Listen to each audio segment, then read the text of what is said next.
Assalamualaikum warahmatullahi wabarakatuh. Puji syukur atas nikmat yang Tuhan limpahkan sehingga kita dapat berkumpul dalam keadaan sehat pada pagi hari ini. Perkenalkan, saya Andi, dari Magister Manajemen Teknologi Universitas Krisnadwipayana. Pada hari ini saya akan membahas tentang perjalanan panjang kota Amsterdam sehingga menjadi kota yang bersih dari polusi udara, kota di mana para warga masyarakat lebih banyak menggunakan transportasi sepeda dalam rutinitas sehari-hari mereka. Berikut penjelasan materi yang ingin saya sampaikan, dengan topik pembahasan Kota Sepeda Amsterdam.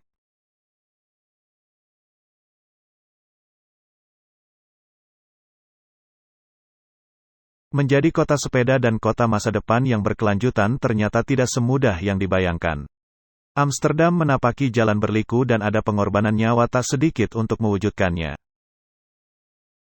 Pesepeda berseliweran di jalan-jalan. Banyak orang pesepeda, orang tua maupun muda, ringan mengayuh pedal menuju ke kantor, sekolah, pasar, atau restoran di tepi kanal menemui kekasih hati. Lokasi parkir sepeda ada di mana-mana.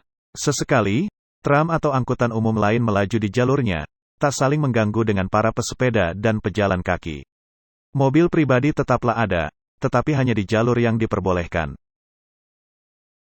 Ibu kota sepeda di dunia, kota paling ramah pesepeda, kota berkelanjutan dengan dominasi kendaraan tak bermesin, sampai rujukan kota masa depan untuk bumi yang lebih lestari.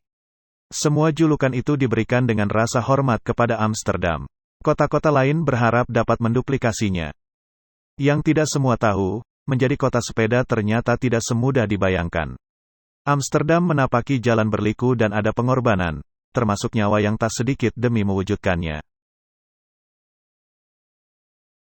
Untuk memahami transformasi Amsterdam, tiga sekawan Fred Vedes, Marjolein de Lange, dan Marco T. Brommelstruth dalam artikelnya, Hard Work in Paradise, The Contested Making of Amsterdam as a Cycling City, membawa kita kembali ke Belanda era tahun 1950-an, tak lama setelah Perang Dunia II usai. Artikel Vedes dan dua koleganya itu termasuk salah satu artikel dalam buku The Politics of Cycling Infrastructure, Spaces and Inequality, 2020. Di kota besar lain di Eropa, menurut Vedes DKK, tingkat kesejahteraan yang melonjak seiring stabilnya kondisi politik pasca perang diiringi pembenahan area metropolitan dengan merobohkan bangunan, menutup saluran air juga anak-anak sungai demi mendapat ruang untuk memperbesar luas jalan. Tujuan utamanya agar mobilitas warga dan kegiatan ekonomi tak terkendala. Kendaraan bermotor pribadi roda 4 melejit naik menjadi favorit sekaligus simbol status sosial masyarakat kala itu. Entah mengapa, di masa yang sama, pengambil keputusan membiarkan kota lama Amsterdam tetap seperti sedia kala dan membangun kawasan di tepiannya untuk memenuhi lonjakan permintaan tempat tinggal. Waktu berjalan, bagian kota Amsterdam yang lebih awal eksis tetap setia dengan jaringan jalannya yang relatif sempit. Masalah muncul ketika Demam memiliki mobil pribadi turut menjangkiti warganya.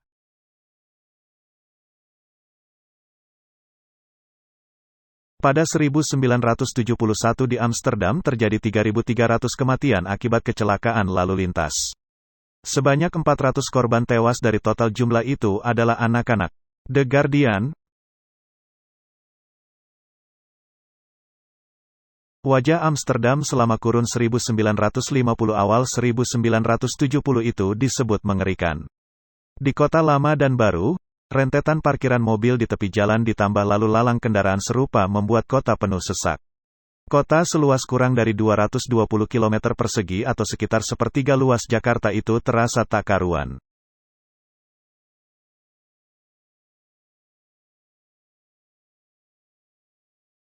Ini adalah tampilan gambar dari jalur pedestrian diapit lahan parkir sepeda dan pertokoan di kota Amsterdam, Belanda, yang dijuluki ibu kota sepeda dunia.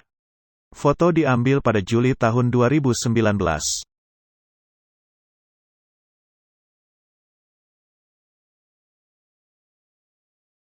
Pada saat bersamaan, banyak kaum muda dari berbagai daerah di Belanda pindah ke Amsterdam untuk melanjutkan pendidikan. Berbeda dengan mereka yang lebih dewasa dan lebih mapan, para pemuda-pemudi ini menikmati tinggal di dalam kota dan tidak peduli pada mobil. Mereka bukan pemuja tram atau bus, angkutan alternatif selain mobil yang dipilih sebagian kelas pekerja untuk pergi dan pulang kerja. Bagi mereka, meloncat ke atas sadel sepeda lalu mengayuhnya ke kampus, kuliah dan bertemu teman-teman, jauh lebih menyenangkan. Mandiri, merdeka, suka-suka dengan sepeda. Bonusnya, tubuh terasa bugar.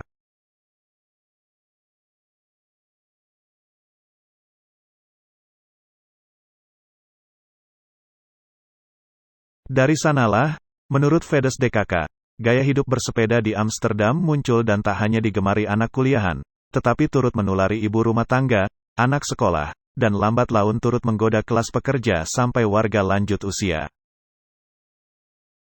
Walau telah diterima sebagai gaya hidup yang asyik, tetap saja mobil mendominasi Amsterdam.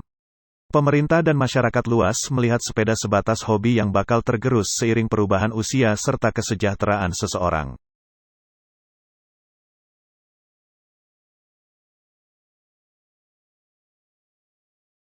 Ini adalah tampilan gambar sepeda yang terparkir di pinggir kanal, terlihat adanya sebuah perahu, dan deretan bangunan khas di kota Amsterdam, Belanda. Kota ini dijuluki ibu kota sepeda dunia. Foto diambil pada Juli tahun 2019.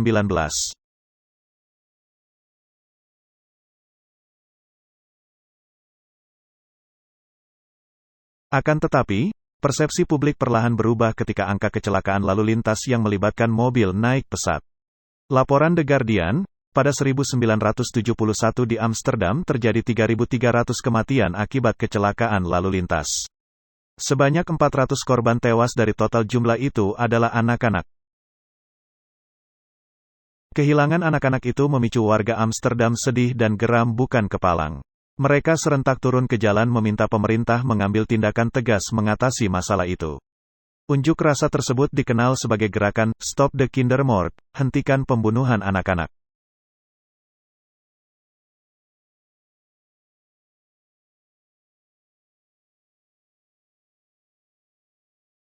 Unjuk rasa banyak diikuti warga dengan bersepeda, menutup lokasi-lokasi tertentu, mendengungkan penutupan jalan dari mobil agar anak-anak aman saat pergi dan pulang sekolah. Awalnya, tuntutan warga hanya dijawab dengan dibangunnya Woonerf atau gundukan di jalan atau di dekat tikungan. Kebijakan polisi tidur ini untuk menahan laju kendaraan bermotor. Publik yang tak puas menuntut lebih. Lahirlah desakan Amsterdam Fiets atau sepeda Amsterdam.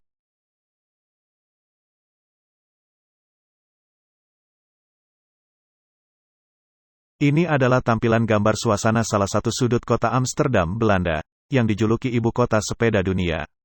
Foto diambil pada tanggal 1 Juli tahun 2019.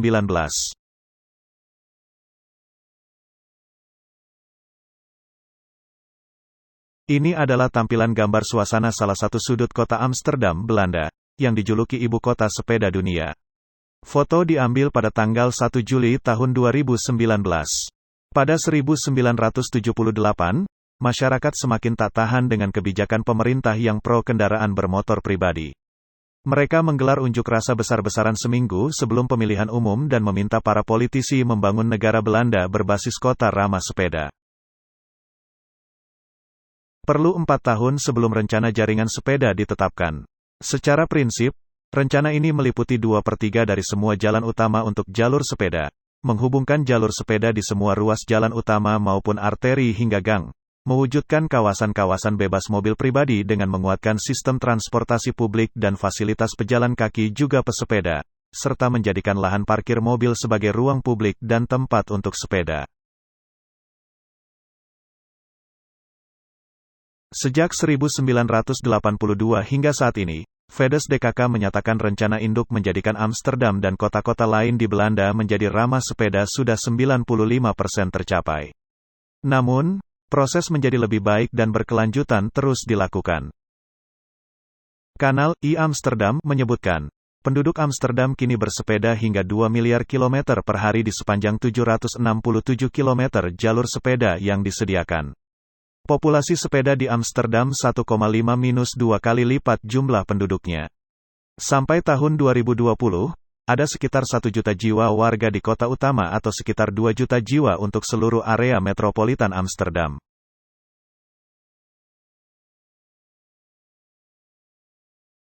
Kanal I Amsterdam menyebutkan, penduduk Amsterdam kini bersepeda hingga 2 miliar kilometer per hari di sepanjang 767 kilometer jalur sepeda yang disediakan. Populasi sepeda di Amsterdam 1,5-2 kali lipat jumlah penduduknya. Sampai tahun 2020, ada sekitar 1 juta jiwa warga di kota utama atau sekitar 2 juta jiwa untuk seluruh area metropolitan Amsterdam.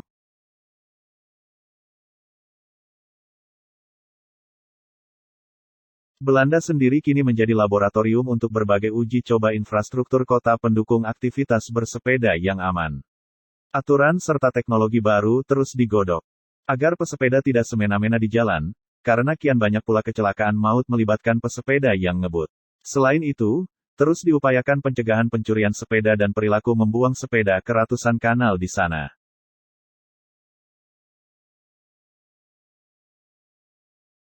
Sejak 2020, Amsterdam mulai menerapkan kebijakan Kota Donat atau Kota Ekonomi Sirkular, melingkar, dengan kota ramah sepeda menjadi salah satu pilarnya. Kota Donat, Amsterdam mengutamakan penggunaan produk ramah lingkungan, pemanfaatan kembali, daur ulang, dan mengurangi pemakaian produk baru di semua lini kehidupan. 3 dekade ke depan atau pada 2050, Amsterdam menargetkan menjadi kota yang sepenuhnya sirkular.